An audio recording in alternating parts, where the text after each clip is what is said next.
नमस्कार, मैं हूं आपके साथ निलोफर अंसारी और आप देख रहे हैं एसएफटी न्यूज। आइए नजर डालते हैं आज की बड़ी खबर पर। हत्या के अभियोग से संबंधित वांछित 2 अभियुक्त थाना करेली पुलिस असोची नगर व सर्विलांस सेल नगर के संयुक्त प्रयास द्वारा गिरफ्तार। कब्जे से आला कत्ल, 1 चाकू, 1 हथौड़ा, 570 रुपये नगद बरामद।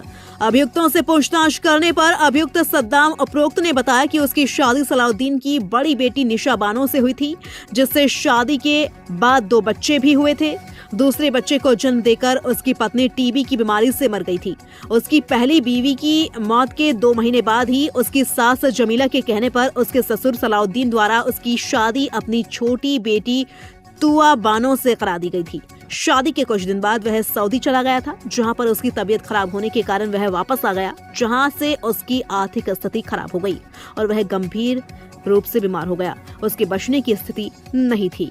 इस परिस्थिति में उसके ससुर सलाउद्दीन ने उसे और उसके बच्चे व पत्नी से मिलने नहीं दिया, बल्कि उसका तलाक करा दिया, जिससे वह दिमागी रूप से काफी परेशान रहने लगा।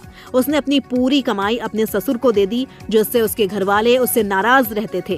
तंग आकर उसने अपने ससुर को कई बार समझाने का प्रयास किया तो वो नहीं माने, जिस पर उसने अपने ससुर को अकेले में सबक सिखाने की सोच लिया। फिर उसने पहले एक चाकू की व्यवस्था की, फिर 5 तारीख के शाम को अपने एक जानने वाले से अपने ससुर के फोन पर दीनपुर में मकान का काम कराने हेतु बात कराई, जिस पर वह अगले दिन 10 बजे आने की बात बताया। तब वह अगली सुबह 6 तारीख को घर से बच्चों को दुकान से सामान दिलाने के बहाने निकला और उन्हें सामान दिलाकर चुपचाप गांव से निकलकर अपने साथ चाकू व एक हथौड़ी लेकर मस्तान मार्केट पहुंचकर एक दुकान से 2 ताले खरीदकर अपनी मदद के लिए जागृत लेबर चौराहे से 2 लेबरों को अपना मकसद बिना बताए 1 घंटे का काम बताकर तैयार किया। फिर उन्हें ले जाकर उसके द्वारा पहले से देखे गए मकान पर लाया गया, जहां पर एक लेबर से पुनः फोन करके अपने ससुर को मकान पर बुलाया गया, जहां पर वह पहले से एक लेबर के साथ मकान के अंदर कमरे में रुक गया और एक लेबर को भेजकर अपने ससुर को उसके साथ मकान पर बुलाया। बातचीत के लिए उसके ससुर सलाउद्दीन जैसे ही अंदर वाले कमरे में घुसे, वैसे ही उसने झटके से दरवाजा बंद करते हुए पहले से लिए हथौड़ी से उसके सिर पर कई वार कर दिए, जिससे वह बेहोश होकर गिर गए। तब वह अपने साथ लाए हुए चाकू से उसके सिर व पेट पर कई वार किए, जिससे चाकू टेढ़ा हो गया। जैसे ही उसने चाकू को सीधा करना चाहा कि चाकू टूट गया। जब उसे यह एहसास हो गया कि उसका ससुर मर गया है, तब उसने उस कमरे व मकान के मेन गेट पर अपने साथ लाया हुआ ताला बंद कर दिया और अपने साथ लाए हुए लेबरों को अपनी गाड़ी में बैठाकर उन्हें 60 फीट रोड पर छोड़ाया और उसके द्वारा मृतक का मोबाइल फोन व जिस नंबर से फोन करके काम के लिए दीनपुर बुलाया था, उस सिम को अपने फोन से निकालकर रास्ते में नदी में तोड़कर फेंक दिया और घर आकर अपने पहने हुए कपड़ों को उतारकर वॉशिंग मशीन में डाल दिया व जूतों को भी धुल दिया। हथौड़ी व चाकू के बारे में पूछने पर अभियुक्तों ने बताया कि जल्दबाजी में हथौड़ी तो वहीं छूट गई थी, परंतु चाकू लेबरों को छोड़ने जाते समय उसे छुपाने के लिए पानी की टंकी के पास झाड़ी में फेंक दिया था।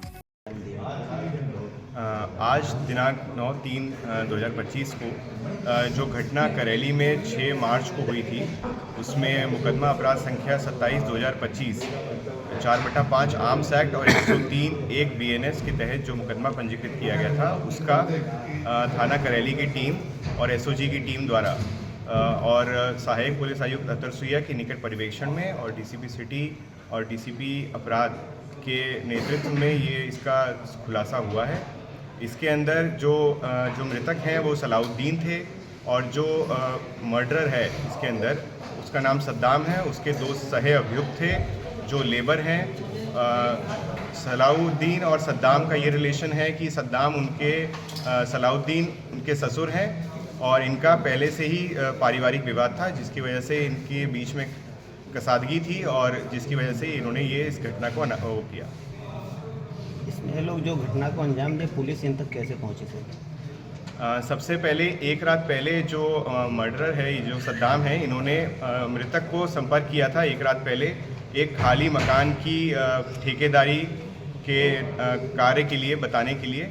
उसी से वो पुराना सिम उन्होंने यूज़ किया था जो उनकी बहन का सिम था, तो वो उपयोग में नहीं लाया जा रहा था, तो उनको ये लगा कि इसका ट्रेस नहीं होगा, तो उसी से 1 दिन पहले उसको संपर्क किया गया जो मृतक हैं। उसके बाद पुलिस ने उनकी सर्विलांस में कैफ डिटेल निकाल के और अन्य डिटेल निकाल के सिम की उन तक पहुंची। अभियुक्त जो गिरफ्तार है इनकी कोई पुरानी आपराधिक इतिहास है? देखिए, इस अपराध में 3 अभियुक्त थे। एक पहले सद्दाम है। इन्होंने जागृति लेबर चौराहे से 2 लेबर को बिना काम की डिटेल बताए वैसे ही पैसे के लेन देन में डराने धमकाने के पर्पज़ से उनको उस दिन अपने साथ लिया। उसके बाद हथौड़ा और चाकू खरीदा। इस तीनों का ही कोई भी आपराधिक इतिहास नहीं है, बट ये सद्दाम की पूरी प्लानिंग थी। ठीक। फिलहाल के लिए इस खबर में इतना ही। देश और दुनिया से जुड़ी हर खबर देखने के लिए हमारे चैनल SFT न्यूज़ को लाइक करें, सब्सक्राइब करें और हाँ, वीडियोस को शेयर करना ना भूलें। नमस्कार।